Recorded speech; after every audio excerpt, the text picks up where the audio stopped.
स्वागत है आप सभी का आपके अपने YouTube चैनल जीके विद भावना स्वामी पर। नमस्कार, जय हिंद, वंदे मातरम। मैं भावना स्वामी आप सभी का एक बार फिर मेरे YouTube चैनल जीके विद भावना स्वामी पर बहुत बहुत स्वागत करती हूं। जैसे कि आप सभी जानते हैं, अपन लोग डेली 8:30 पर सुबह में क्लास पढ़ते हैं और आज की क्लास है वो स्पेशल रीड स्टूडेंट्स के लिए है। साइकोलॉजी की जो आज की क्लास है वो रखी गई है और अपन टोटल 50 क्वेश्चन पढ़ेंगे। ज़्यादा क्वेश्चन नहीं है, आप लोग बोर भी नहीं होगे और क्लास को स्किप बिल्कुल भी नहीं करनी है, ठीक है। और अगर आप लोग मेरे YouTube चैनल पर नए हो और अभी तक सब्सक्राइब नहीं किया है तो जल्दी से सब्सक्राइब कर लो। चलिए क्लास को स्टार्ट करते हैं बिना किसी टाइम वेस्ट किए। तो क्वेश्चन नंबर 1 पर आते हैं। क्वेश्चन नंबर 1 है, प्राणी के व्यवहार में परिवर्तन लाना ही अधिगम का अभिप्राय है। यह परिभाषा किस मनोवैज्ञानिक ने दी? हमसे पूछा गया है कि प्राणी के व्यवहार में परिवर्तन लाना ही अधिगम का अभिप्राय है, यानी अधिगम किसे कहते हैं? तो प्राणी के व्यवहार में परिवर्तन लाना ही अधिगम है। ये परिभाषा जिसने दी उस वैज्ञानिक का नाम बताना है हमें, ठीक है। Option A Crow and Crow, option B S Chauhan, option C Guilford, option D Morgan. तो इसका जो करेक्ट आंसर होगा वो हो जाएगा हमारा, पहले आप लोग बताइए इसका करेक्ट आंसर क्या होगा, जल्दी बी फास्ट, क्योंकि क्वेश्चन ज़्यादा है, 50 है और क्लास ज़्यादा लंबी हो जाने वाली है, आप लोग बोर हो जाओगे। इसी के साथ अपन लोग फास्ट पढ़ेंगे, ठीक है। फटाफट से आंसर कीजिए जल्दी। तो इसका जो करेक्ट आंसर होगा वो होगा ऑप्शन बी, ठीक है। ये परिभाषा दी थी एस चौहान ने, ठीक है। फिर नेक्स्ट क्वेश्चन नंबर 2 पर आगे बढ़ते हैं। क्वेश्चन नंबर 2 है कि 1952 में किस शिक्षा शास्त्री ने अपने शोध द्वारा यह कहा कि शैशवावस्था से बाल्यावस्था एवं बाल्यावस्था से किशोरावस्था तक सीखने की गति तेज हो जाती है? यानी 1952 के अंदर ऐसा कौन सा शिक्षा शास्त्री हुआ जिसने ये बोला अपने शोध में कि शैशवावस्था से बाल्यावस्था और बाल्यावस्था से किशोरावस्था तक सीखने की गति है वो तेज हो जाती है? तो ये जिसने कहा वो बताना है। Option A Morgan, option B Peel, option C Calvin और option D Guilford. Correct answer फटाफट से कमेंट कीजिए, जल्दी कमेंट कीजिए फास्ट। तो इसका जो क्वेश्चन नंबर 2 का करेक्ट आंसर होगा वो होगा ऑप्शन डी गिलफोर्ड, ठीक है। ऑप्शन डी को हम क्या करेंगे, लॉक करेंगे। फिर इसी के साथ क्वेश्चन नंबर 3 पर आगे बढ़ते हैं। क्वेश्चन नंबर 3 देखिए, विभिन्न व्यक्तियों में अभिक्षमताएं होती है, ठीक है। विभिन्न व्यक्तियों में अभिक्षमताएं होती है, आसमान होती है या एक ही प्रकार की होती है, समान होती है या कोई नहीं? तो इसका जो करेक्ट आंसर होगा वो आप सभी को पता है, सभी व्यक्तियों में अभिक्षमताएं होती है, जो रुचियां होती है, जो भी एबिलिटीज़ होती हैं वो सबकी सेम नहीं होती है, सबकी क्या होती है, अलग अलग होती है। तो option A is the correct answer. फिर क्वेश्चन नंबर 4 पर बढ़ते हैं अपन आगे। क्वेश्चन नंबर 4 है कि किस मनोवैज्ञानिक ने बताया कि यदि हम में किसी कार्य को करने की तत्परता है तब हम उसे शीघ्र सीख लेते हैं? यदि हमारे मन में ये हो जाए कि अपन को ये काम करना है तो हम उस चीज़ को जल्दी सीख पाते हैं। जैसे मैंने सोच लिया कि आज मेरे को ये 5-7 जो पन्ने हैं किताब के तो वो पूरे रटने हैं, ठीक है, और मेरे को इतना इंटरेस्ट आ रहा है उनको पढ़ने में, तो जायज़ सी बात है मैं उसे जल्दी सीख पाऊंगी, ठीक है। और अगर अपन मन मार के काम करते हैं ना तो उस काम में कोई दम वाली बात नहीं होती, वो चीज़ अपन फिर कभी सीख ही नहीं पाते हैं, ठीक है। तो ये जो कहा था, ये कौन से वैज्ञानिक ने कहा था? थॉर्नडाइक ने कहा था, पावलोव ने कहा था, कोहलर ने कहा था या वर्दाइमर ने कहा था? तो ये जो चौथा क्वेश्चन है इसका करेक्ट आंसर क्या हो जाएगा?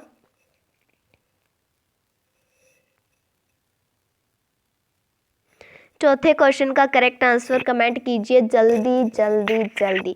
तो चौथा क्वेश्चन है हमारा, इसका करेक्ट आंसर क्या होगा? इसका करेक्ट आंसर होगा ऑप्शन ए थॉर्नडाइक। ये कहा था थॉर्नडाइक ने, ठीक है। फिर क्वेश्चन नंबर 5 पर आगे बढ़ते हैं। क्वेश्चन नंबर 5 देखिए, समतात्विक सिद्धांत के प्रवर्तक कौन है? हमें बताना है समतात्विक सिद्धांत के प्रवर्तक कौन है। तो जो समतात्विक सिद्धांत है ना इसके प्रवर्तक है थॉर्नडाइक, ठीक है। ऑप्शन सी को करेंगे lock. Option C is the correct answer, ठीक है। क्वेश्चन नंबर 5 का करेक्ट आंसर थॉर्नडाइक। फिर क्वेश्चन नंबर 6 पर आगे बढ़ते हैं। फटाफट से कमेंट कीजिए, फटाफट से आंसर दीजिए। द्वितात्विक सिद्धांत के प्रवर्तक कौन है? द्वितात्विक सिद्धांत के प्रवर्तक कौन है? थॉर्नडाइक है, कोहलर है, कोफा है या स्पीयरमैन है। तो क्वेश्चन नंबर 6 का करेक्ट आंसर फटाफट से कमेंट कीजिए। क्वेश्चन नंबर 6 का करेक्ट आंसर क्या होगा? Option D. ठीक है, इसके जो प्रवर्तक थे वो थे Spearman.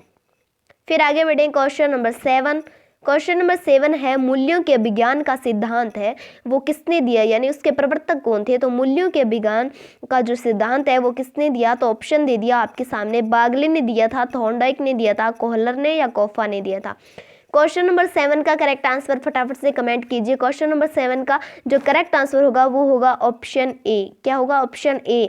Option A is the correct answer. Bagle, Bagle ने ये सिद्धांत दिया था, इसके प्रवर्तक बागले कहे जाते हैं। सॉरी मेरे पास पेन नहीं है, मैं अंगुलियों से लिख रही हूँ, आप लोगों को थोड़ी समझने में हो सकती है दिक्कत, तो माफ़ी चाहती हूँ। फिर क्वेश्चन नंबर 8 पर आते हैं। क्वेश्चन नंबर 8 देखिए, क्वेश्चन नंबर 8 है सचार्यवाद सिद्धांत के प्रवर्तक कौन है? सचार्य सिद्धांत के प्रवर्तक कौन है? Option A Locke, option B Halls, option C Berkeley या ऑप्शन डी सभी। तो 8वें का क्वेश्चन है हमारा, उसका आंसर जल्दी जल्दी कमेंट कीजिए। सही जो करेक्ट आंसर होगा वो कमेंट कीजिए फटाफट से। क्वेश्चन नंबर 8 का जो करेक्ट आंसर होगा वो होगा हॉल्स। ठीक है, 8वें का करेक्ट आंसर होगा halls. Halls is the correct answer. Question number 9 देखिए। क्वेश्चन नंबर 9 है क्रिया प्रसूत अनुबंधन का सिद्धांत तथा पुनर्बलन के सिद्धांत के प्रवर्तक कौन है? थोड़ी क्लास को फास्ट रखेंगे, जैसे कि मैंने स्टार्टिंग के अंदर बताया, क्लास ज़्यादा लंबी हो जाएगी, आप लोग बोर हो जाओगे और इतना टाइम भी नहीं है अपने के पास कि अपन इतना स्लोली विस्तार से पढ़ें। ठीक है, तो अपन आज की क्लास थोड़ी फास्ट ही रखी है, फास्ट ही पढ़ेंगे। ठीक है, क्रिया प्रसूत अनुबंधन का सिद्धांत तथा पुनर्बलन के सिद्धांत के प्रवर्तक कौन है? 9वें क्वेश्चन का सही आंसर आपको कमेंट करना है, तो कीजिए। कौन सा करेक्ट होगा इसका आंसर? फटाफट से दीजिए, फटाफट से दीजिए। तो इसका जो करेक्ट आंसर होगा वो होगा ऑप्शन सी। ठीक है, करेक्ट आंसर होगा ऑप्शन सी। स्किनर ने क्रिया प्रसूत अनुबंधन का सिद्धांत और पुनर्बलन के सिद्धांत का जो प्रतिपादन किया था, यानी ये प्रवर्तक हैं स्किनर।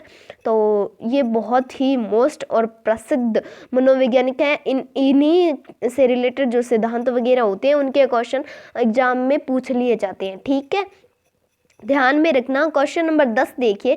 क्वेश्चन नंबर 10 है परबलन का सिद्धांत किसने प्रस्तुत किया? अब आ गया परबलन का सिद्धांत प्रस्तुत किसने किया। इसका आंसर तो आप लोग पक्का दे दोगे और बिल्कुल करेक्ट दोगे, मुझे ये आप लोगों से उम्मीद है। तो देखिए, ऑप्शन ए CL और थॉर्नडाइक, फिर ऑप्शन सी के अंदर पावलोव है और ऑप्शन डी के अंदर है कोई नहीं। तो ये जो प्रबलन का सिद्धांत है इसके प्रवर्तक कौन है, इस सिद्धांत को प्रस्तुत किसने किया? तो ये थे ऑप्शन ए, CL हेल ने इसको प्रस्तुत किया था प्रबलन के सिद्धांत को। ठीक है, क्लियर। फिर आगे बढ़े, क्वेश्चन नंबर 11 देखो। क्वेश्चन नंबर 11 है अधिगम का सिद्धांत नहीं है, इनमें से बताना है हमें कि अधिगम का सिद्धांत कौन सा नहीं है। संबंधवाद का सिद्धांत, डॉबलर सूज का सिद्धांत, अनुकूलित अनुक्रिया का सिद्धांत, पुनर्बलन का सिद्धांत। क्वेश्चन नंबर 11 का करेक्ट आंसर फटाफट से कमेंट कीजिए। क्वेश्चन नंबर 11 का करेक्ट आंसर क्या होगा? तो बोलोगे जी इसका तो करेक्ट आंसर हमें पता है, option B is the correct answer. Doppler सूज का सिद्धांत है, ये अधिगम का सिद्धांत नहीं है। ठीक है, क्वेश्चन नंबर 12 देखो। क्वेश्चन नंबर 12 है हमारा, वह प्रथम अमेरिकी मनोवैज्ञानिक जिसने पशुओं पर सर्वप्रथम प्रयोग किए। वह अमेरिकी मनोवैज्ञानिक साइकोलॉजिस्ट जिसने पशुओं पर सर्वप्रथम प्रयोग किए थे। Option A Bagley, option B Kohler, option C Thorndike, option D Koffka. तो 12वें का फटाफट से कमेंट कीजिए, आंसर जो करेक्ट होगा वो आंसर देखते हैं कौन सही आंसर देता है। फटाफट से दीजिए। वह प्रथम अमेरिकी मनोवैज्ञानिक जिसने पशुओं पर सर्वप्रथम प्रयोग किए। ऑप्शन जो क्वेश्चन 12 है इसका करेक्ट आंसर होगा सी। ठीक है, थॉर्नडाइक। थॉर्नडाइक ने सबसे पहले पशुओं पर प्रयोग किए थे। ठीक है, क्लियर। फिर आगे बढ़े, क्वेश्चन नंबर 13। क्वेश्चन नंबर 13 देखिए, हो सकता है आज मेरी वॉइस में थोड़ी गड़बड़ हो सकती है, ठीक है, तो थोड़ा एडजस्ट कीजिएगा। क्लियर आ रही है या नहीं आ रही है मेरी वॉइस, पहले बताइए फटाफट। क्वेश्चन नंबर 13 देखिए, मनोवैज्ञानिक का मनोविज्ञान बंध मनोविज्ञान या संयोजनवाद कहलाता है। ये किसने कहा? बागले का, थॉर्नडाइक का, कोफा का या फिर थॉर्नडाइक का। सॉरी, 2 बार एक ऑप्शन आ गया, थॉर्नडाइक, कोई बात नहीं। क्वेश्चन नंबर 13 का फटाफट से आंसर दीजिए। क्वेश्चन नंबर 13 का फटाफट से आंसर दीजिए। तो बोलोगे जी इसका तो बी हो जाएगा करेक्ट आंसर, थॉर्नडाइक का। ठीक है, फिर क्वेश्चन नंबर 14, गेस्टाल्ट के सिद्धांत का शिक्षा में अनुप्रयोग है। गेस्टाल्ट के सिद्धांत का शिक्षा में अनुप्रयोग है। ऑप्शन ए देखिए स्थिति का स्पष्ट संगठन, ऑप्शन बी देखिए अधिगम स्तर के अनुकूल परिस्थितियों का निर्माण, ऑप्शन सी देखिए सब क्रिया द्वारा खोज हेतु प्रोत्साहन, ऑप्शन डी उपरोक्त बी। जो 14 का करेक्ट आंसर होगा वो होगा ये चारों। ठीक है, ये तीनों, स्थिति का स्पष्ट संगठन, अधिगम स्तर के अनुकूल परिस्थितियों का निर्माण, सब क्रिया द्वारा खोज हेतु प्रोत्साहन। ठीक है, क्लियर। फिर देखते हैं नेक्स्ट क्वेश्चन। क्वेश्चन नंबर 15 का करेक्ट आंसर बताइए। सक्रिय अनुबंधन का निम्नलिखित में से शिक्षा में कौन सा प्रयोग नहीं है। ऑप्शन ए व्यवहार को अपेक्षित रूप देना, ऑप्शन बी मंदस्थापी बालकों के प्रशिक्षण में, ऑप्शन सी व्यवहार का अपेक्षित रूप देना, ऑप्शन डी कोई नहीं। तो 15वें का जो करेक्ट आंसर होगा वो हो जाएगा option A. Option A is the correct answer. सक्रिय अनुबंधन का निम्नलिखित में से शिक्षा में कौन सा अनुप्रयोग नहीं है, तो व्यवहार को अपेक्षित रूप देना, ये इसका अनुप्रयोग नहीं है। क्वेश्चन नंबर 16 देखिए। क्वेश्चन नंबर 16 है, किस मनोवैज्ञानिक का सिद्धांत सुव्यवस्थित व्यवहार का सिद्धांत के नाम से जाना जाता है। ऐसा कौन सा साइकोलॉजिस्ट है जिसका जो सिद्धांत है वो सुव्यवस्थित व्यवहार का सिद्धांत के नाम से जाना जाता है। फटाफट से आंसर दीजिए। क्वेश्चन नंबर 16 का करेक्ट आंसर क्या होगा, तीनों में से चूज कीजिए कौन सा करेक्ट आंसर होगा। तो 16 का जो करेक्ट आंसर होगा वो होगा ऑप्शन बी, CL हेल का। ठीक है, फिर नेक्स्ट बढ़े। Question number 17। क्वेश्चन नंबर 17, अरे क्वेश्चन नंबर 17 तो काफ़ी बड़ा क्वेश्चन है। देखिए क्वेश्चन नंबर 17, हो जा भाई जूम। क्वेश्चन नंबर 17 देखिए, अध्यापक को चाहिए कि सीखने की प्रारंभिक अवस्था में वह बच्चों की अधिक से अधिक सहायता करे। ठीक है, अधिक पुनर्बलन प्रदान करे तथा सीखने की अंतिम अवस्था में न्यूनतम सहायता करे। यह कथन किस साइकोलॉजिस्ट के सिद्धांत पर आधारित है। यानी अध्यापक को यही चाहिए कि सीखने की प्रारंभिक अवस्था में बच्चों की अधिक से अधिक हेल्प करे और अधिक पुनर्बलन प्रदान करे, उन्हें गाइड करे, सीखने को की जो अंतिम अवस्था में न्यूनतम सहायता करे। यह कथन किस मनोवैज्ञानिक ने दिया था। फटाफट से कमेंट कीजिए, आंसर कीजिए, फटाफट से दीजिए। क्वेश्चन नंबर 17 का करेक्ट आंसर क्या होगा। क्वेश्चन नंबर 17 का करेक्ट आंसर बताइए। तो क्वेश्चन नंबर 17 का जो करेक्ट आंसर होगा वो होगा CL हेल। ठीक है, ऑप्शन सी को करेंगे lock, option C is the correct answer. फिर बढ़े क्वेश्चन नंबर 18। क्वेश्चन नंबर 18 देखिए, टॉलमैन का चिन्ह अधिगम का सिद्धांत अन्य किस नाम से जाना जाता है। टॉलमैन का चिन्ह अधिगम का सिद्धांत अन्य किस नाम से जाना जाता है। ऑप्शन ए चिन्ह गेस्टाल्ट सिद्धांत, ऑप्शन बी चिन्ह सार्थकता सिद्धांत या प्रत्याशा सिद्धांत, ऑप्शन सी समप्रयोजन व्यवहारवाद, ऑप्शन डी उपरोक्त सभी। 18 का करेक्ट आंसर क्या होगा। 18 का करेक्ट आंसर क्या होगा। 18 का करेक्ट आंसर क्या होगा। तो 18 क्वेश्चन का जो करेक्ट आंसर होगा वो होगा ये सारे ही। ठीक है, ऑप्शन डी इज दी हमारा करेक्ट आंसर। फिर क्वेश्चन नंबर 19 पर आते हैं। क्वेश्चन नंबर 19 है, वोल्फगैंग कोहलर द्वारा अंतर्दृष्टि अधिगम का प्रयोग कब किया गया। वोल्फगैंग कोहलर ये एक आदमी है, ठीक है, साइकोलॉजिस्ट है, के द्वारा अंतर्दृष्टि अधिगम का प्रयोग है, ये कब किया गया ये बताना है। तो option A 1921, option B 1922, option C 1917, option D 1920। तो ये जो हमारा है 19 क्वेश्चन, इसका करेक्ट आंसर क्या होगा। इसका करेक्ट आंसर क्या होगा। इसका करेक्ट आंसर क्या होगा। इसका भाई करेक्ट आंसर होगा ऑप्शन डी 1920। ठीक है, अब आते हैं क्वेश्चन नंबर 20। क्वेश्चन नंबर 20 है, अंतर्दृष्टि अधिगम में समस्या की किस स्थान पर ध्यान दिया जाता है। अंतर्दृष्टि अधिगम जो सिद्धांत है इसके अंदर समस्या की किस स्थिति पर ध्यान दिया जाता है ये पूछा गया। तो ऑप्शन ए में है संपूर्ण स्थिति पर, ऑप्शन बी प्रारंभिक स्थिति पर, ऑप्शन सी विशेष स्थिति पर, ऑप्शन डी लुप्त स्थिति पर। तो 20वें का करेक्ट आंसर क्या हो जाएगा। 20वें का करेक्ट आंसर हो जाएगा ऑप्शन ए, संपूर्ण स्थिति पर ध्यान दिया जाता है इस सिद्धांत के अंदर, इस अधिगम सिद्धांत के अंदर। ठीक है, आगे देखिए क्वेश्चन नंबर 21वां। क्वेश्चन नंबर 21वां है, स्टैनले हॉल द्वारा प्रतिपादित सिद्धांत इनमें से कौन सा है, बताइए। फटाफट से आंसर कमेंट कीजिए, फटाफट से आने चाहिए आंसर। स्टैनले हॉल द्वारा प्रतिपादित सिद्धांत कौन सा है। 21वें का जो करेक्ट आंसर होगा वो कमेंट कीजिए फटाफट से। ए में दिया गया है सप्रयोजन व्यवहारवाद का सिद्धांत, बी में दिया गया है पुनर्बलन का सिद्धांत, सी में दिया गया है पुनरावृत्ति का सिद्धांत और ऑप्शन डी में दिया गया है वितात्विक सिद्धांत। तो 21वें का जो करेक्ट आंसर हो जाएगा वो हो जाएगा option C. Option C is the correct answer. पुनरावृत्ति का सिद्धांत है ये, स्टैनले हॉल द्वारा प्रतिपादित सिद्धांत है। फिर आगे बढ़े, क्वेश्चन नंबर 22 देखिए। क्वेश्चन नंबर 22 देखिए, स्पीयरमैन द्वारा प्रतिपादित सिद्धांत कौन सा है। प्रत्यागमन का है, व्यवहारवाद का है या फिर वितात्विक सिद्धांत है या सामान्य और विशिष्ट सिद्धांत है। ऑप्शन कौन सा करेक्ट होगा, बी का कौन सा आंसर होगा करेक्ट, बताइए बताइए बताइए। स्पीयरमैन द्वारा प्रतिपादित सिद्धांत है प्रत्यागमन का सिद्धांत, व्यवहारवाद का सिद्धांत, वितात्विक सिद्धांत, सामान्य और विशिष्ट सिद्धांत। तो आप सभी बहुत ही मासूम बच्चे हो, बहुत ही इंटेलिजेंट समझदार बच्चे हो, आप सभी को पता है इसका करेक्ट आंसर हो जाएगा ऑप्शन डी, ठीक है। और नहीं पता है तो पता चल गया। फिर आगे बढ़े, क्वेश्चन नंबर 23 देखिए। क्वेश्चन नंबर 23 है, स्वप्रेरणा द्वारा अधिगम कैसा होता है। खुद से प्रेरणा लेना, स्वप्रेरणा द्वारा अधिगम कैसा होता है। कम प्रभावशाली होता है या बहुत प्रभावशाली होता है या सामान्य होता है या कोई नहीं। तो ऑप्शन कौन सा करेक्ट होगा, 23 नंबर क्वेश्चन का करेक्ट आंसर क्या होगा। इसका करेक्ट आंसर होगा ऑप्शन बी, ठीक है। फिर देखिए 24वां क्वेश्चन देखिए, पेस्टालॉजी के 3H के संप्रत्यय में H का क्या अर्थ है, ठीक है। पेस्टालॉजी के 3-H के संप्रत्यय में H का क्या अर्थ होता है। तो ऑप्शन ए में दिया गया है head, option B heart, option C hand, option D सारे।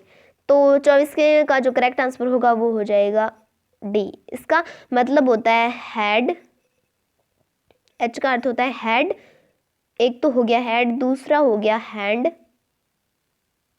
और तीसरा हो गया हार्ट। क्या हो गया, हार्ट, ठीक है।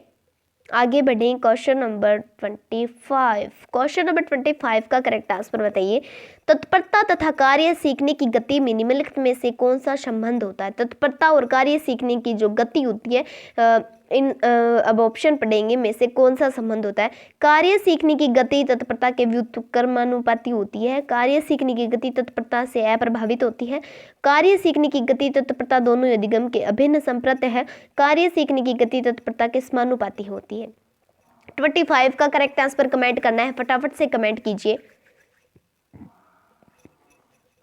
25वें का करेक्ट आंसर हो जाएगा option D. Option D is the correct answer. हमें हमारा आंसर मिल गया है, option D is the correct answer. फिर क्वेश्चन नंबर 26, आप लोगों को साफ दिखाई तो दे रहा है क्या। 26 क्वेश्चन पर आते हैं। एक छात्र के अधिगम पर उसकी आर्थिक स्थिति का किस प्रकार प्रभाव पड़ता है। एक छात्र के अधिगम पर उसकी जो आर्थिक स्थिति है उसका किस प्रकार प्रभाव पड़ता है। अमीर छात्र अधिक अधिगम करता है, किसी प्रकार का प्रभाव नहीं पड़ता है। गरीब छात्र कम अधिगम करता है, उपरोक्त में से कोई नहीं। तो 26 का करेक्ट आंसर होगा कि उस पर आर्थिक स्थिति का किसी प्रकार से प्रभाव नहीं पड़ता है। Option B is the correct answer, ठीक है। Question number 27। क्वेश्चन नंबर 27 का करेक्ट आंसर फटाफट से कमेंट कीजिए। किस मनोवैज्ञानिक ने अपना जो प्रयोग है वो कुत्ते पर किया था। लो जी, कुत्तों पर भी प्रयोग करते थे। ऐसा कौन सा साइकोलॉजिस्ट है, ऐसे कौन से साइकोलॉजिस्ट है जिन्होंने अपना प्रयोग है वो कुत्ते पर किया था। 27 में ऑप्शन ए में दिया गया है थॉर्नडाइक थे या बागले थे, पावलोव थे या कोहलर थे। तो 27 का जो करेक्ट आंसर हो जाएगा वो फटाफट से कमेंट कीजिए। 27 का करेक्ट आंसर क्या होगा। 27 का करेक्ट आंसर क्या होगा। 27 का जो करेक्ट आंसर होगा वो होगा option C. Option C is the correct answer. Pavlov थे जिन्होंने अपना प्रयोग कुत्तों पर किया था, ठीक है। 28 नंबर क्वेश्चन देखिए। 28 नंबर क्वेश्चन पर हम लोग आ पहुंचे हैं, यानी आधे से ज़्यादा हमारी क्लास हो गई है। बहुत कम क्वेश्चन बचे हैं और बहुत अच्छे अच्छे क्वेश्चन बाकी है, तो क्लास बीच में जो जो छोड़ के जा रहे हैं उनका फ़ायदा नहीं भाई, नुकसान है। क्लास को बीच में ना छोड़िए, स्किप बिल्कुल भी नहीं करनी है क्लास को। और अगर आप लोगों को इतनी जल्दी होती है तो आप लोग बाद में ऑफलाइन भी तो देख सकते हैं, ठीक है। आराम से पढ़िए, पर पढ़िए उतना जितना दोबारा पढ़ने की ज़रूरत ना पड़े। बहुत ही स्पष्ट तरीके से पढ़ना है, बहुत ही अच्छे प्रकार से उसको याद रखना है, ठीक है। क्वेश्चन नंबर 28, कोहलर ने सुल्तान पर प्रयोग किया, सुल्तान किसका नाम था। अब बताइए कि कोहलर ने सुल्तान पर प्रयोग किया, ये तो लिखा हुआ मिल गया, लेकिन भाई दिमाग में आता है आखिर ये सुल्तान था कौन। तो ये सुल्तान को किसका नाम था, किसी व्यक्ति का नाम था, चिंपांजी का नाम था, कुत्ते का या चूहे का। तो 28वें क्वेश्चन का करेक्ट आंसर फटाफट दीजिए, ये सुल्तान आखिर था कौन। तो ये सुल्तान था, ये चिंपांजी का नाम है, ठीक है। क्वेश्चन नंबर 29 देखिए, काम प्रवृत्ति पर सबसे अधिक बल किस मनोवैज्ञानिक ने दिया। काम प्रवृत्ति पर सबसे अधिक बल किस मनोवैज्ञानिक दिया। Option A B.F. Skinner, option B Haggerty, option C Sigmund Freud, option D Thurstone. 29 का जो क्वेश्चन उनका जो करेक्ट आंसर होगा वो फटाफट से कमेंट में कीजिए, मुझे दिखना चाहिए कौन कौन बता रहा है आंसर। काम प्रवृत्ति पर सबसे अधिक बल किस मनोवैज्ञानिक ने दिया था। 29 का करेक्ट आंसर क्या हो जाएगा। 29 का करेक्ट आंसर होगा हैगर्टी। हैगर्टी थे, इन्होंने काम प्रवृत्ति पर सबसे अधिक बल दिया, ये बहुत ही प्रसिद्ध मनोवैज्ञानिक थे। फिर आगे देखिए 30वां क्वेश्चन देखिए, तत्परता का नियम अधिगम का किस प्रकार नियम है। तत्परता का नियम अधिगम का किस प्रकार का नियम है, ये हमें बताना है, ठीक है। ये हमें बताना है कि तत्परता का नियम है ये अधिगम का किस प्रकार का नियम है। ऑप्शन ए दिया गया है मुख्य नियम है, सहायक नियम है, गौण नियम है या उपरोक्त सभी। तो 30वें का करेक्ट आंसर क्या होगा। 30वें का करेक्ट आंसर फटाफट से कमेंट कीजिए। 30वें क्वेश्चन का करेक्ट आंसर होगा ऑप्शन ए मुख्य नियम है। ये तत्परता का नियम अधिगम का किस प्रकार का नियम है, ये इसका मुख्य नियम है, ठीक है। 31वें क्वेश्चन पर आते हैं, काफ़ी अच्छे क्वेश्चन है, इतने गिरे हुए लेवल के क्वेश्चन नहीं है, बहुत ही अच्छे लेवल के क्वेश्चन है, ठीक है। 31वां क्वेश्चन देखिए, थॉर्नडाइक के अधिगम नियम में सर्वाधिक प्रधानता किसको है। थॉर्नडाइक के अधिगम नियम में सर्वाधिक प्रधानता है, ये किसे दी गई है। तत्परता को, अभ्यास को, काम प्रवृत्ति को या प्रभाव को। 31वें का करेक्ट आंसर फटाफट से कमेंट कीजिए, फटाफट से आंसर आने चाहिए सबके। 31वें का जो करेक्ट आंसर होगा वो होगा option B. Option B is the correct answer. फिर आगे बढ़े क्वेश्चन नंबर 32। क्वेश्चन नंबर 32 का आंसर दीजिए, अधिगम का ठोस सिद्धांत किस मनोवैज्ञानिक द्वारा दिया गया। अधिगम का ठोस सिद्धांत किस मनोवैज्ञानिक द्वारा दिया गया, फटाफट से बताइए। ऑप्शन ए में दिया गया है B.F. Skinner, option B Haggerty, option C Thorndike. कौन सा सही होगा। 32वें का करेक्ट आंसर क्या होगा जी। इसका तो करेक्ट आंसर हमें अच्छी तरह पता है, थॉर्नडाइक।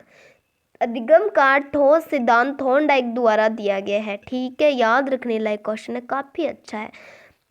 और क्वेश्चन नंबर 33 देखिए, 33 किसके अनुकरण से बालक नया ज्ञान प्राप्त करता है। किसके अनुकरण से बालक है वो नया ज्ञान प्राप्त करता है। तो क्वेश्चन 33 का करेक्ट आंसर देना है। तो आप सभी को पता है कि जो बच्चा है वो शिक्षकों का भी अनुसरण करता है, नंबर 1 बात, प्लस अपने सहपाठियों का तो चूकते ही नहीं है, उनका तो सबसे पहले अनुकरण करते हैं बच्चे। फिर ऑप्शन जो सी है पेरेंट्स का भी करते हैं, ठीक है। तो जो करेक्ट आंसर हो जाएगा वो हमारा क्या हो जाएगा, option D. Option D is the correct answer 33 question, ठीक है। Question number 34। क्वेश्चन नंबर 34 देखिए, अधिगम को प्रभावित करने वाले कारक हैं सिवाय किसके, अभिप्रेरणा के, रुचि के, शारीरिक शक्ति के या पुनर्बलन के। 34 क्वेश्चन का करेक्ट आंसर क्या होगा। तो अधिगम को प्रभावित करने वाले कारक है सारे, अभिप्रेरणा, रुचि और पुनर्बलन, ठीक है। लेकिन शारीरिक शक्ति है ये भी जो अधिगम है उसको प्रभावित नहीं करती है। 35 क्वेश्चन नंबर देखिए, काम किस प्रकार का प्रेरक है। काम किस प्रकार का प्रेरक है, ये हमसे पूछा गया, काम किस प्रकार का प्रेरक है। तो बताइए 35 का करेक्ट आंसर क्या होगा। 35 का करेक्ट आंसर होगा अर्जित प्रेरक, इच्छित प्रेरक, प्राकृतिक प्रेरक, उपरोक्त सभी प्रकार। ये तो होगा ही नहीं। ऑप्शन ए होगा क्या? जी नहीं। ऑप्शन बी होगा क्या? जी नहीं। तो बचा कौन सा? Option C. 35वें का जो करेक्ट आंसर होगा वो होगा ऑप्शन सी। 36 नंबर क्वेश्चन का करेक्ट आंसर देखिए। 36 नंबर क्वेश्चन का करेक्ट आंसर है, स्पष्टता के नियम में विचार होते हैं स्पष्ट, अस्पष्ट, सामान्य या उपरोक्त में से कोई नहीं। 36 का करेक्ट आंसर स्पष्टता का नियम है, तो एब्सोल्युटली आप सभी को पता है exactly option number A is the correct answer. फिर आगे बढ़े। 36वां 2 बार आ गया, सॉरी। 37वां देख लेते हैं। सन 1879 में वेंट ने किस विधि को व्यवहारिक प्रयोग के रूप में आरंभ किया? सन 1879 में, ठीक है, 1879 में वेंट ने किस विधि को व्यवहारिक प्रयोग के रूप में आरंभ किया?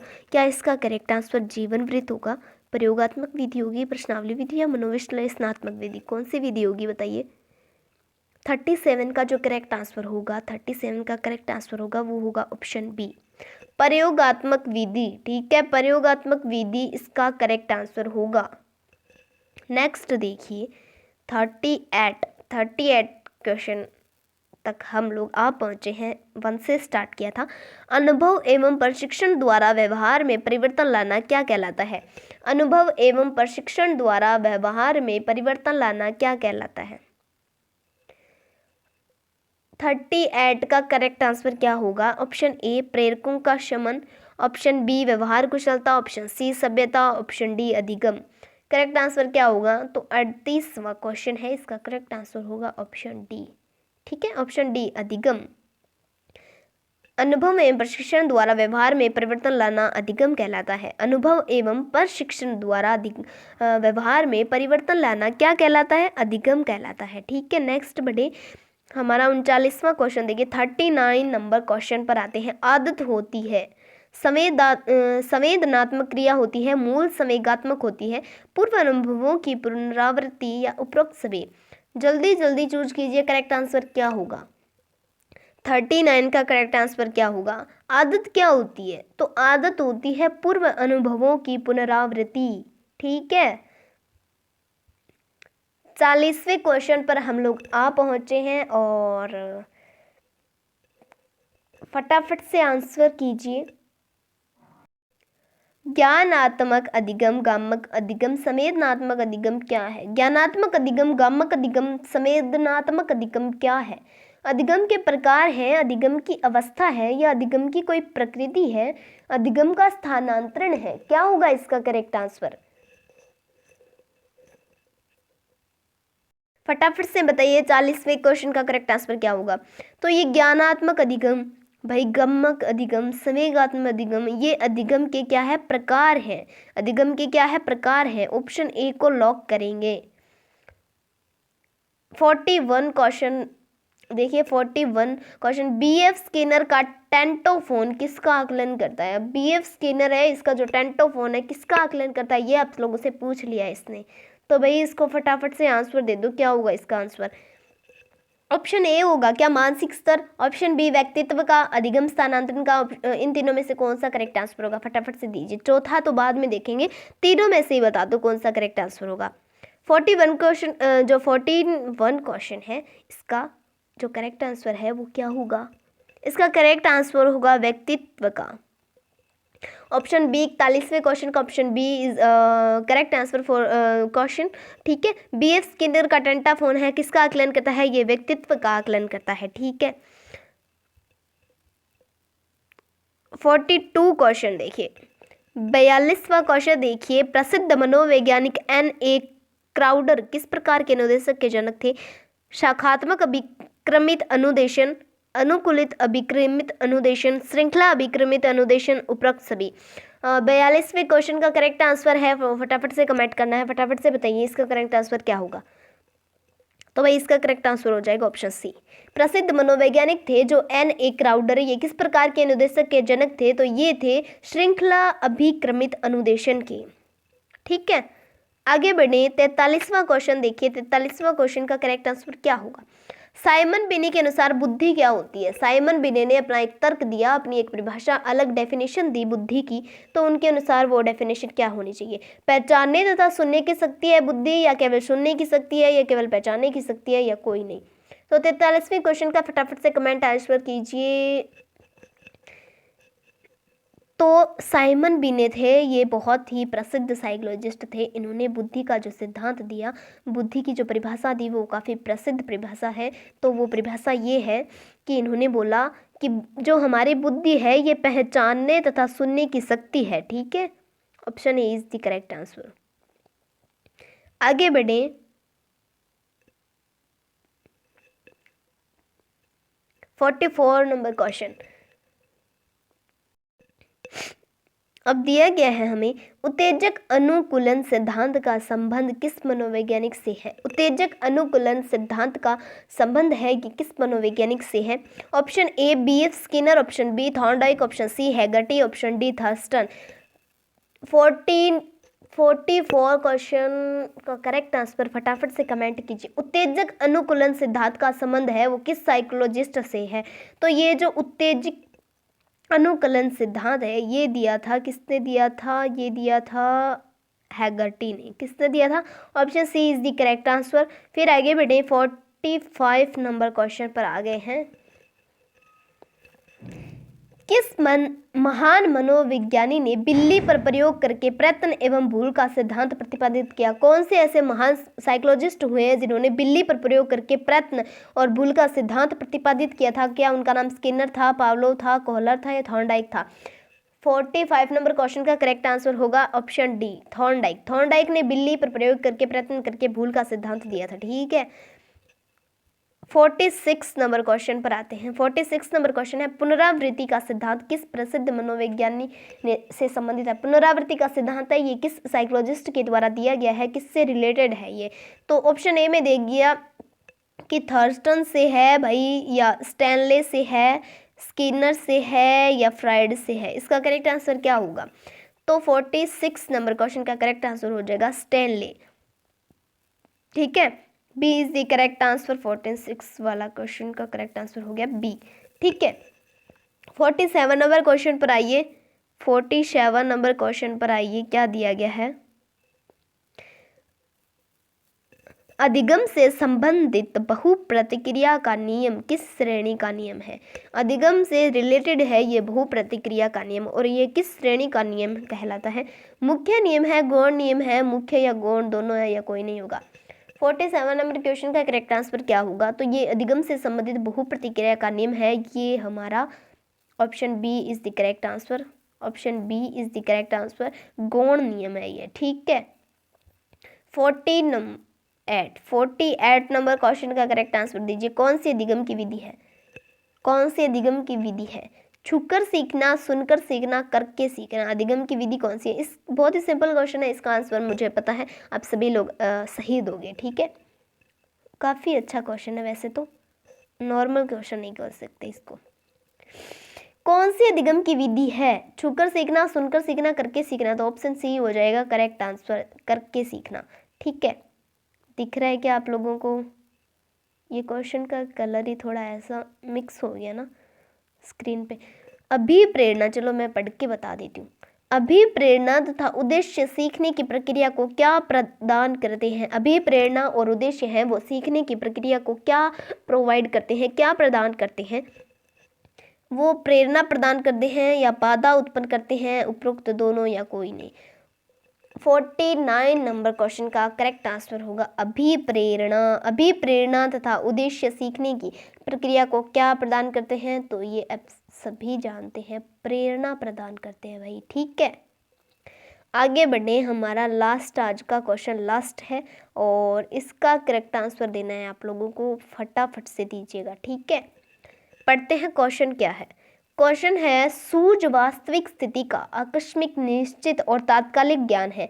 सूझ है वो वास्तविक स्थिति का आकस्मिक, निश्चित और तात्कालिक ज्ञान है। ये किस साइकोलॉजिस्ट का कथन है? ये जो बात कही ये किस साइकोलॉजिस्ट ने कही, उनका नाम बताना है। ठीक है, तो क्या उनका नाम गेट्स था, गुड था, प्लेटो था, पीटरसन था? पीटरसन तो नहीं था। तो बोलोगे भाई गेट्स भी नहीं था। अब इन दोनों में से बता दो कौन सा करेक्ट आंसर होगा। तो भाई प्लेटो भी नहीं होगा। मुझे लग रहा है ऑप्शन बी हमारा करेक्ट हो जाना चाहिए। Option B is the correct answer. ठीक है, सूझ वास्तविक स्थिति का आकस्मिक, निश्चित और तात्कालिक ज्ञान है। ये किस साइकोलॉजिस्ट का कथन है? तो ये जो साइकोलॉजिस्ट हुए थे उनका नाम था गुड। ठीक है, इनका कथन है। तो इसी के साथ आज की हमारी क्लास हो गई है कंप्लीट। आशा करती हूँ आप सभी को बहुत अच्छी लगी होगी क्लास। और अगर क्लास अच्छी लग रही है, डेली वैसे 8:30 मॉर्निंग के अंदर अपन की क्लास होती है। आप लोग सभी को शेयर कीजिएगा और डेली क्लास को अटेंड कीजिएगा। ठीक है, और कल भी बहुत ही इंटरेस्टिंग क्लास आने वाली है। तो आप लोग अगर मेरे YouTube चैनल पर नए हो और अभी तक इसको सब्सक्राइब नहीं किया है तो प्लीज़ सब्सक्राइब कर लीजिए। आप लोगों के सपोर्ट की मुझे बहुत ज़्यादा ज़रूरत है और मुझे पता है आप लोगों से जितना बन पाता है आप लोग करते हो मेरे लिए। और मैं बहुत दिल से धन्यवाद देती हूँ आप सभी को। तो क्लास को शेयर कीजिए, लाइक कीजिए, सब्सक्राइब कीजिए और बेल आइकन प्रेस भी कर देना। ठीक है, बेल आइकन प्रेस करके ऑल नोटिफिकेशन पर ऑन रखा करो ताकि नई से नई वीडियो जो अपलोड हों उनकी सबसे पहले नोटिफिकेशन पहुंच सके आप लोगों के पास सभी। ठीक है, चलिए धन्यवाद। मिलते हैं ऐसे ही बहुत ही इंटरेस्टिंग क्लास के साथ नेक्स्ट वीडियो के अंदर। तब तक के लिए जय हिंद, वंदे मातरम और सब्सक्राइब कर लेना यूट्यूब चैनल। ठीक है, नेक्स्ट वीडियो के अंदर मिलते हैं। जय हिंद।